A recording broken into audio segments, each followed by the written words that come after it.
Ừ.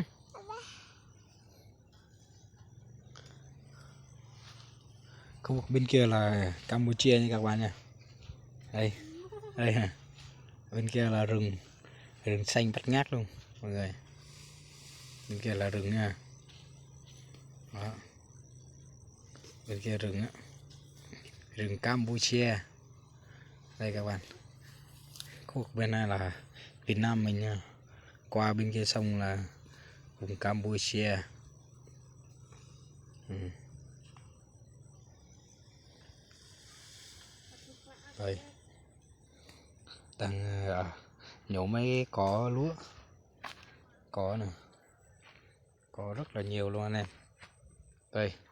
Cỏ nhiều lắm. Nè. Khu vực bên kia là bên cây cối nhiều kia là rừng Campuchia nè.